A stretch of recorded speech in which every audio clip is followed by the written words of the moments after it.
Welcome again students. सो हम discuss कर रहे थे आपका टॉपिक ह्यूमन रिप्रोडक्शन। इसको थोड़ा सा कंटिन्यू करते हुए आज हम डिस्कस करेंगे आपका mail reproductive system. Mail reproductive system में अगर हम देखें तो जो प्राइमरी सेक्स ऑर्गन्स होते हैं यहाँ पे वो है आपके testis. So in male reproductive system the primary sex organs are testis.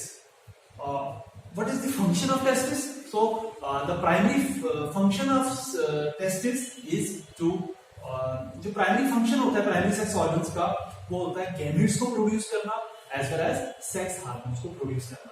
In primary sex organs को कुछ सेकेंडरी सेक्स ऑर्गन्स हेल्प करते हैं, कुछ एसेसरी चैम्बर्स हेल्प करते हैं।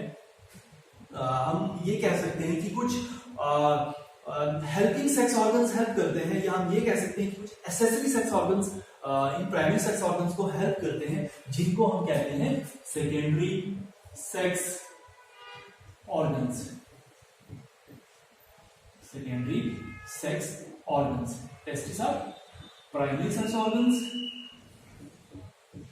Primary sex organs and primary sex organs को जो हेल्प करते हैं that is helping sex organs, और हम कह सकते हैं एसेसरी सेक्स ऑर्गन्स, और we can say secondary sex organs. और सेकेंडरी सेक्स ऑर्गन्स की अगर हम बात करें तो सेकेंडरी सेक्स ऑर्गन्स में हम बात करते हैं एपिडाइडिमिस की।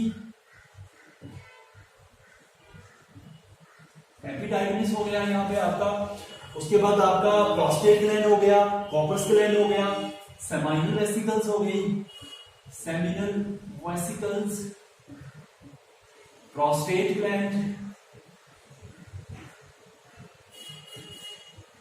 and prostate gland and your corpus gland, corpus gland। ठीक है, primary sex organs mail reproductive system के केस में टेस्टिस होंगी, और इन टेस्टिस को कुछ हेल्पिंग सेक्स ऑर्गन्स हेल्प करेंगे, कुछ एसेसरी सेक्स ऑर्गन्स हेल्प करेंगे, जिनको हम सेकेंडरी सेक्स ऑर्गन्स कहते हैं। और इन सेकेंडरी सेक्स ऑर्गन्स की अगर हम बात करें तो इसमें ये सेकेंडरी सेक्स ऑर्गन्स कौन से होते हैं आपके, एक होता है epididymis, then seminal vesicles, then prostate gland, then Cowper's gland. ठीक है, अब यहाँ पे क्या होता है, तीसरी जो चीज है यहाँ पे कुछ डक्ट्स होती हैं जो हेल्प करती है for the conduction of sperm, conduction of sperm. ठीक है, primary sex organs, secondary sex organs and third one is ducts. यहाँ पे कुछ डक्ट्स प्रेजेंट होती है जिनका फंक्शन जो है वो है स्पर्म्स को कैरी करने का, स्पर्म्स को कंडक्ट करने का। ये जो डक्ट्स होती हैं, एक तो होती है आपकी वास डेफरेंस, ठीक है, और दूसरी होती है आपकी urinogenital duct, urinogenital duct. So vas deferens and urinogenital ducts, दो तरह की डक्ट्स हम यहाँ पे पढ़ेंगे जो जिनका फंक्शन होता है स्पर्म्स को कंडक्ट करना। ठीक है, और एक और चीज है यहाँ पे मेल्स के केस में, that is your external genitalia, external genitalia. ठीक है, जिसको हम कहते हैं पेनिस। और पेनिस का क्या फंक्शन होता है, इट हेल्प्स इन, ये हेल्प करता है इन सेमिनेशन में। Semination means transfer of sperms into the female reproductive tract. ठीक है, और यूरिनोजेनिटल डक्ट जो है मेल्स के केस में जो डक्ट्स होती है दैट इज वास डेफरेंस और यूरिनोजेनिटल डक्ट। और यूरिनोजेनिटल डक्ट जो है this is a common passage for conduction of sperm as well as urine. मतलब एक ही ट्यूब लाइक स्ट्रक्चर होता है जिससे स्पर्म्स भी पास होंगे और यूरिन भी पास होगा। ठीक है, तो एक ही ट्यूब दो तरह के फंक्शंस करती है, इसलिए हम इसको कहते हैं यूरिनोजेनिटल डक्ट। ठीक है, अब हम डिस्कस करेंगे आपका testis, primary sex organ.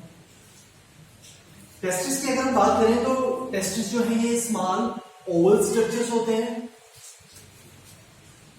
Oval structure होता है इसका, 4 to 5 सेंटीमीटर लॉन्ग होते हैं, ठीक है।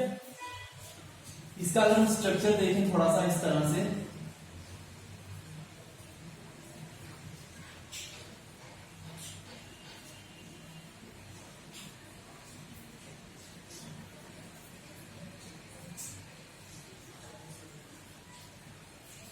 रफली अगर हम देखें तो टेस्टिस जो होती है वो प्रेजेंट होती है, एम्बेडेड होती है स्क्रोटल सैक के अंदर, स्क्रोटल सैक के अंदर which is extra abdominal. Testis are embedded in the extra abdominal cavity which is known as scrotal sac, ठीक है। और ये जो स्क्रोटल सैक है this is separated by a septum which is known as scrotal septum, ठीक है। और इस स्क्रोटल सैक में क्या होगा कि इस तरह से जो आपकी टेस्टिस होगी वो एम्बेडेड होगी इस तरह से, ठीक है। और एक दो क्योंकि टेस्टिस पेयर्स में होती हैं, सो एक टेस्टिस जो होगी वो लिटिल लोअर होगी as compare to other one. Reason is that कि when the pressure is applied from external, जब भी प्रेशर लगेगा बाहर से टेस्टिस को, जब भी प्रेशर लगेगा बाहर से तो ये क्या होगा, ये जो डिफरेंस है, ये जो लेवल डिफरेंस होगा दो टेस्टिस के बीच में, एक टेस्टिस जो है वो लिटिल लोअर होती है, तो ये लेवल डिफरेंस क्या करेगा, ये स्क्वीज होने से प्रिवेंट करेगा इसको, ठीक है, when the external pressure is applied, ठीक है। ये है आपकी inguinal canal, this is inguinal canal, and this inguinal canal is what? This is a connection between the abdominal cavity and the scrotal sac, ठीक है। abdominal cavity और scrotal cavity या scrotal sac के बीच का जो डिफरेंस है, जो बीच का कनेक्शन है, उसको हम कहते हैं inguinal canal। so इस तरह से जो टेस्टिस है वो एम्बेडेड होती है scrotal sac के अंदर, और ये जो होती है ये प्रेजेंट होती है एक्स्ट्रा एब्डोमिनल, ठीक है। स्क्रोटल सैक के अंदर हमें सीलम देखने को मिलता है, एक डिफरेंस देखने को मिलता है, स्पेस देखने को मिलती है। इस सीलम को हम कहते हैं वजाइनल सीलम, सीलम को हम कहते हैं वजाइनल सीलम, और ये वजाइनल सीलम जो है this is filled with fibrous tissue which is known as hydrocele,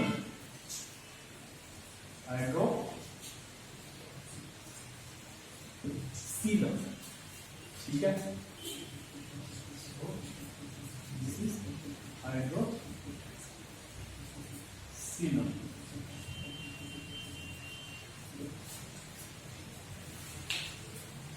and in this hydrocele the testes are embedded, ठीक। अब यहां पे दो क्वेश्चंस आते हैं हमारे पास, दो चीजें आती हैं, one is how, second is why. Means ये जो टेस्टिकल्स हैं ये इस स्क्रोटल सैक के अंदर या एक्स्ट्रा एब्डोमिनल कैविटी के अंदर ही क्यों फिक्स्ड होती हैं, तो इसका रीजन ये है कि कैसे, हाउ, सो जो टेस्टिकल्स होती हैं वो एम्ब्रियोनिक स्टेजेस के अंदर फॉर्म होती है, उसकी जो फॉर्मेशन है वो एम्ब्रियोनिक स्टेजेस के अंदर जो है वो होती है, उसकी टेस्टिकल्स जो है वो एम्ब्रियोनिक स्टेजेस के अंदर फॉर्म होती है, और बाद में क्या होता है कि जैसे जैसे फीटस डेवलप करता है ये जो टेस्टिस है ये एक्स्ट्रा एब्डोमिनल कैविटी में डिसेंड होती है, ठीक है।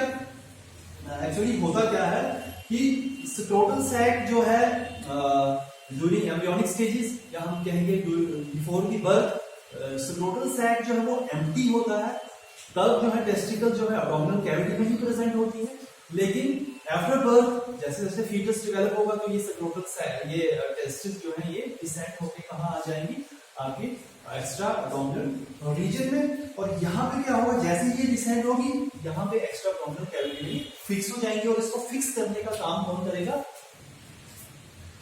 इस तरह से कुछ बैंड्स प्रेजेंट होते हैं जिनको हम कहते हैं ग्यूबरनैक्यूलम। ये ग्यूबरनैक्यूलम क्या करेगा, ये ग्यूबरनैक्यूलम जो है टेस्टिस को अपनी पोजीशन पे रखने का काम करेगा। दूसरा यहां पे होता है एक ब्रॉड पैटर्न लाइक स्ट्रक्चर, जिसको हम कहते हैं स्पर्मेटिक कॉर्ड। स्पर्मेटिक कॉर्ड मतलब जो भी आर्टरीज यहां से जो भी आर्टरीज आएंगी यहाँ के लिए, या यहां से कोई वीन्स लीव करेगी या वेस्ट डेफरेंस लीव करेगा, ठीक है। तो ये स्पर्मेटिक कॉर्ड और आपका जो ह्यूमन मैक्यूलम है, ये दोनों स्ट्रक्चर्स क्या करेंगे, टेस्टिस को अपनी पोजीशन पे मेंटेन रखने का काम करेंगे। ये दो स्ट्रक्चर्स, ठीक है। both human maculum and inguinal, both human maculum and spermatic cord, what they do, they keep the testis in their position, ठीक है। और हर एक टेस्टिस के बाहर अगर हम देखें तो each testis is surrounded by two layers. One is tunica albuginea and tunica albuginea के बाहर जो लेयर होती है उसको हम कहते हैं tunica. So this is tunica albuginea.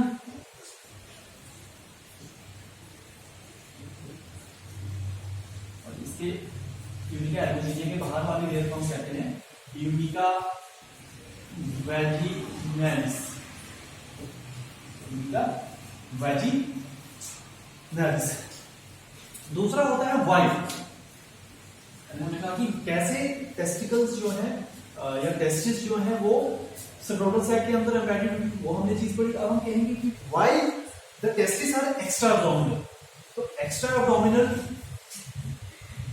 के होने की वजह यह है कि स्पर्मेटोजेनेसिस के लिए जो टेम्परेचर की रिक्वायरमेंट है that is 2 degree Celsius below the body temperature. मतलब बॉडी टेम्परेचर से 2 डिग्री सेल्सियस कम टेम्परेचर चाहिए स्पर्मेटोजेनेसिस परफॉर्म करने के लिए, ठीक है। तो स्क्रोटल सैक का जो टेम्परेचर होता है वो बॉडी के जो बॉडी टेम्परेचर होता है 25 डिग्री सेल्सियस, उससे 2 डिग्री सेल्सियस जो है वो कम टेम्परेचर यहाँ पे लगता है, ठीक है। और इस टेम्परेचर को कौन मेंटेन करके रखता है, -2 degree below 2 degree Celsius temperature को कौन मेंटेन करके रखता है, तो उनको मेंटेन करके रखते हैं हमारे, जिसमें कुछ मसल्स प्रेजेंट होते हैं जिनको हम कहते हैं डर्टस मसल्स, ठीक है। These muscles are very thin skeletal muscles present in the scrotum, ठीक है। अब ये जो टेस्टिस है हमारी या स्क्रोटल सैक है, ठीक है, पता है हमें कि एक एंटीरियर साइड होती है किसी भी ऑर्गेनिज्म की या किसी भी स्ट्रक्चर को अगर हम देखें तो एक पोस्टीरियर साइड होती है, ठीक है। और इसके टेस्टिस के पोस्टीरियर साइड पे एक और स्ट्रक्चर प्रेजेंट होता है इस तरह से, जिसको हम कहते हैं एपिडाइडिमिस, ठीक है। टेस्टिस के बिहाइंड होता है, और जब हम इसको फ्रंट साइड से देखें तो ये एपिडाइडिमिस हमें नहीं दिखता है, ये विजिबल नहीं होता है, लेकिन इसको देखने के लिए हमें पोस्टीरियरली हमें इसको देखना पड़ेगा, ठीक है। सो अब हम डिस्कस करेंगे आपका internal structure of testis.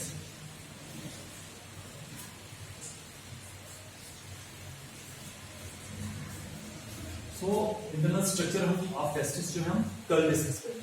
Thank you.